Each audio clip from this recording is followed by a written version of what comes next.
Hello, this is Strategy Miscellany, and this is episode 6 of our Terra Invicta campaign. And basically, before I start, so go ahead and skip ahead for a few minutes if you just want the gameplay, probably like 3 or 4 minutes. My friend asked me if I would recommend this game or not, and I said a qualified yes is what I'd give it, a qualified recommendation. I would say in some ways it's kind of like a Dagwood sandwich. Now, for digression here, for those of you who don't know the reference, there was a comic strip, or is a comic strip, called Blondie in the newspapers. It started in the late 20s, the roaring 20s, and it was about the adventures of Blondie, who was a flapper girl, and she was always dating these different guys. And she and this college boy named Dagwood Bumstead fall in love. Dagwood is the son of a millionaire who is disowned by his family for marrying below his class and settles into kind of a domestic suburban life with Blondie. And kind of the joke early on, there's kind of two things about Dagwood. Number one, he's always hungry. And number two, he's pretty lazy because he grew up, in wealth and privilege and doesn't know how to work a regular day like the working man. And so he gets this desk job at this construction company. He's always napping. Anyway, the point, though, is he's always hungry, and so he makes these huge sandwiches with just, everything in them, cartoonishly large, a foot thick. And, there's some sandwich shops where you can now order a Dagwood sandwich with basically all the meats on it, all the different toppings. And that's what this game is like. It's almost overstuffed with different things, but yet it all sort of works together. It's got a geopolitical strategy layer, maybe not as detailed as something like Victoria or Crusader Kings, but pretty complex. It's got a tech tree that's very elaborate.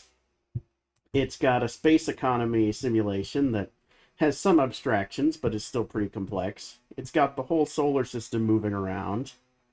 It's got space battles eventually.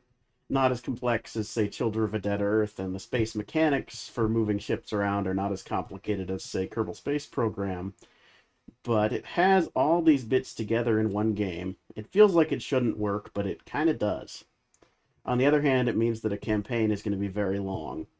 I'm many hours into this, probably. I'd say I put into the video about a fourth of the gameplay time ends up in the video, if not a little less than that. And, you can see how much gameplay time there is in the videos, and we're only 4 years in. So, if you have the time and you're interested in this sort of thing, and you're willing to deal with the sort of overstuffed nature of it, then I would definitely say, yes, I recommend this game. And also note it's in early access. Some of the UI and things like that may become easier to use as time goes by. So, just for the sheer ambition of it, I have to say, yes, I would recommend it. Anyway, on with the gameplay. It is October, 4 years in, and I'm a bit over my control limit. I think I'm going to have to abandon one of my Gulf countries here. I'm going to abandon the Gulf states for now.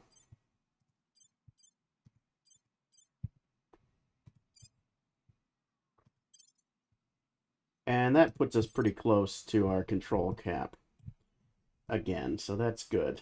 Eventually our control cap will go up as we upgrade our councilors and get more organizations and things.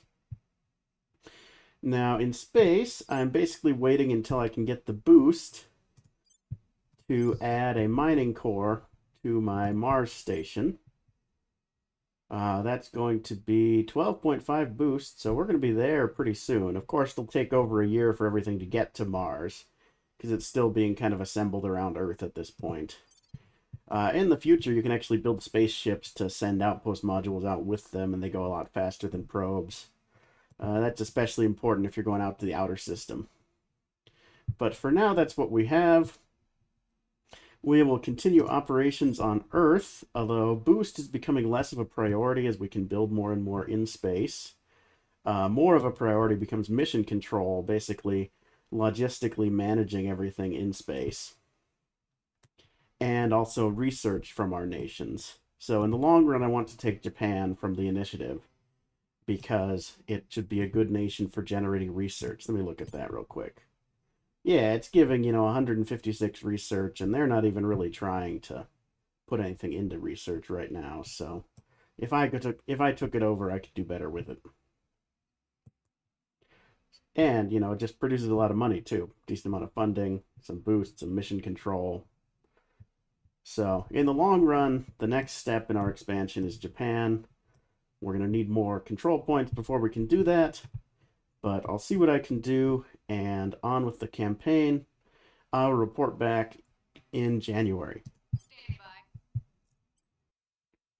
Well, it is January. Something I have not shown yet is these different map modes you can use to look at, say, the population of a region, the per capita GDP of a region.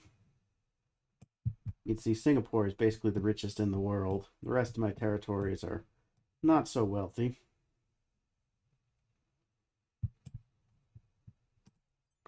Control points of a nation, military tech level, boost income. Wow, whoever's in Indonesia has really been working on boost. Good props to them. Yeah, that's a lot of boost coming out of Indonesia, that's for sure. It is equatorial, which helps.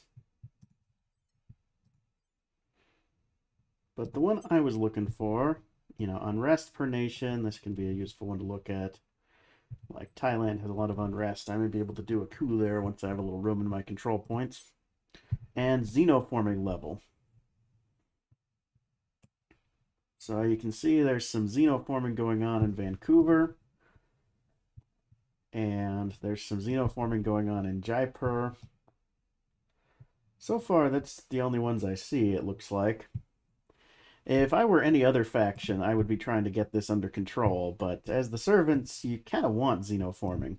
Although maybe not in your own country. This might be trouble for us, especially if certain events happen that I won't spoil quite yet. But for now, I'm going to leave it alone. Faction popularity, faction control, terrain, and back to the regular nation setup. I also have started establishing an outpost on Phobos. It looked like a good source of a lot of different space minerals, and it'll be nice to have a second spot in the Martian system. And so that's where we're going to start here. What I've been doing mostly with my counselors recently is just advising on these nations to give them boosts so that my science income goes up, for example. I am slightly losing money, it looks like, although not if you include spoils in it, so I am okay there. In the long run, I'd like to transition away from needing any spoils or funding, really, and make money off the space economy by selling resources. But we're not quite there yet. Soon. And I will report back to you in April. Oh, I did do a second assassination on humanity first. They seem to be fairly weak, so what I'm trying to do now is find a resistance counselor so I can infiltrate them also. And really keep an eye on both of our main enemies at once. That's the plan. I'll report back to you in April.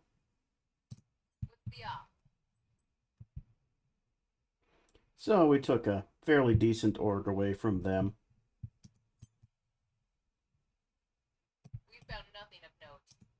So arguably our best counselor, Bansari, has been captured by humanity first when trying to raise unrest in Thailand. And so we're going to see if we can break her out. I think I have somebody who can do that. Let me see. Extract counselor. See what happens here. Because I don't want her being convinced to switch sides or anything like that. That would be pretty bad because she's one of our best. So Young Biao is going to try and get her out.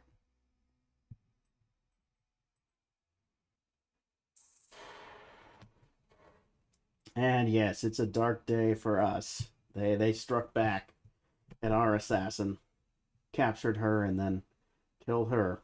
So we weren't able to get her out in time. And it's a dark day for the cause, but we will rebuild. And now we have too many unassigned orgs. So we need to get a new counselor we can assign orgs to real fast.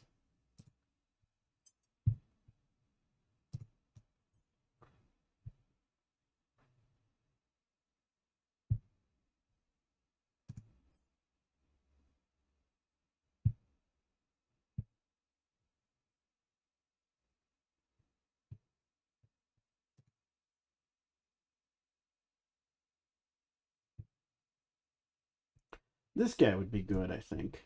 He's got a good starting loyalty. He's got decent security, command, administration. We will recruit him, because he can actually take some orgs on right away.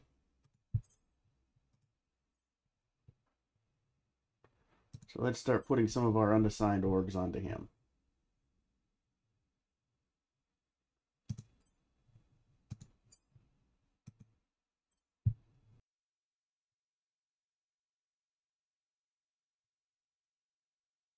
So this is what happens if you let xenoforming get out of hand.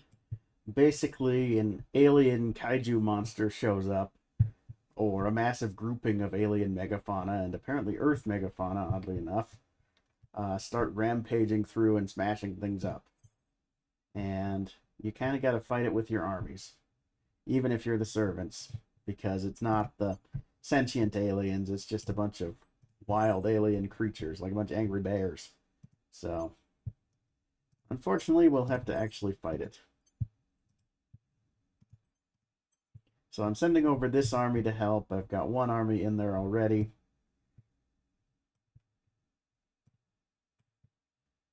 And we'll see if we can take this thing out fairly quickly. Other than that, it's April. We have built a platform core at Lagrange point L4 here. I want to eventually have a shipyard out here. And I figured it'd be good to have a supply depot here too. I think that'll let our ships resupply up there. Meanwhile, Redeemer Station on Earth is ready to upgrade. I can now start putting things in other sectors here. So I can add on some more labs here. Like these social science labs that help with our public campaigns. These xenology labs we've previously discussed. Solar collectors to power the whole thing. So yeah, we can really start expanding our space presence quickly here.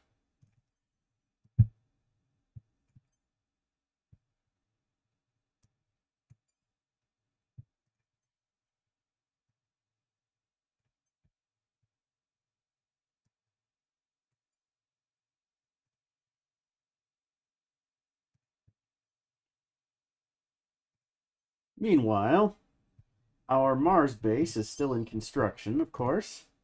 The outpost core will be done actually in just a few days. The actual mining complex will not be done until October.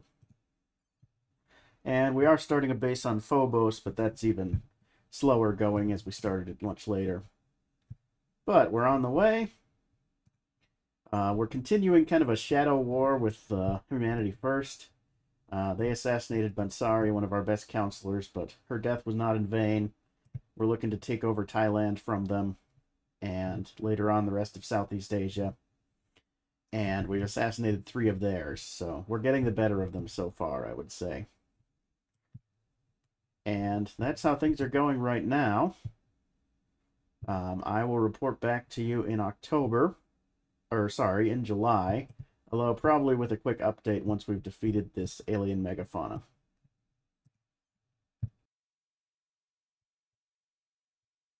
Alright, so we defeated that alien megafauna without too much damage to our armies. So, good news.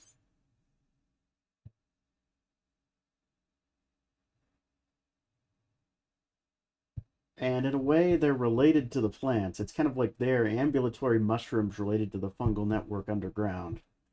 So, fascinating creatures.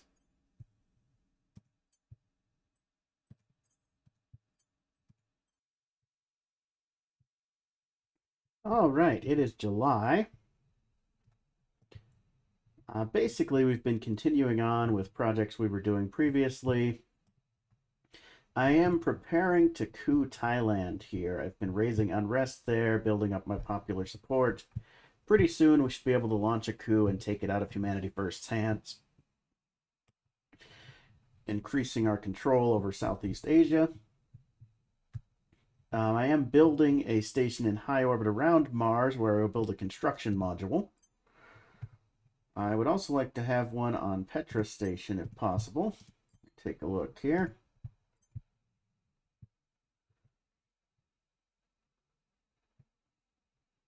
because this will let me more easily found other platforms and outposts in the Earth system, and then in the future in the Mars system, once I have that one done. So that's the plan.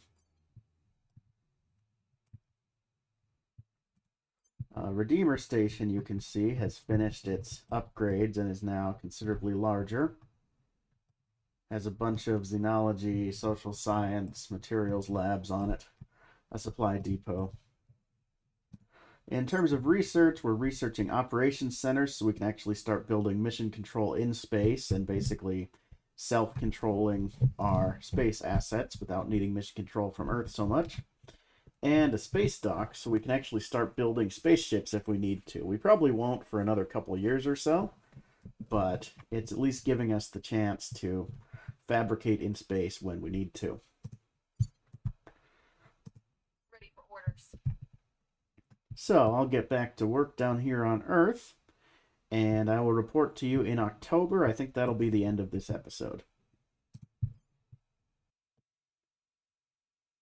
So it is October. We have successfully couped Thailand and have been reducing unrest there and trying to stabilize the country a bit because it was a bit of a mess, and our coup didn't really make it better. Other than that, we're kind of maxed out for control points right now after taking Thailand, but in our space economy, we are doing quite a bit. We're building a construction module here on Petra Station so that we can construct things directly in space, including new stations in the Earth-Moon system. We're doing the same thing in high orbit of Mars at Amalfi Station, though it's going to take a little bit longer. I do need to give them a fission pile here. Solars don't work quite so well out here. And the best news is our surface base on Mars is about 2 weeks away from completing its outpost mining complex, at which point all these negatives on our space economy and the drains on that boost that produces will turn positive, and we'll be having positive outputs of all space resources, and be able to really start jump-starting our expansion into space even more. Fairly soon after that, within about a year or two, I think we'll be building our first actual spaceships. Just some real basic stuff, some things to put colonies out in the asteroids without having to send a probe all that way. Probably some stuff towards the inner system too, because solars work really well out in the inner system. So you can build some pretty efficient bases. And some real basic ships up at Petra Station here with its construction module, which will eventually upgrade into a full-scale shipyard. In terms of research, we are researching alien origin, and we've begun really putting a top priority on researching the Hydra language. It's going to take a lot of work. Won't be done till April of 29 at this point, although I think we'll be a little faster by then because our research points keep going up as we develop our Earth nations and to some extent acquire orgs for our councilors. And so I bet we can finish by January 29, and then we'll actually be able to talk to the aliens, and I'm sure interesting things will start happening. So that's the plan. I will see you next time when our space economy gets kicked into high gear. Thank you very much for watching, and have a great day.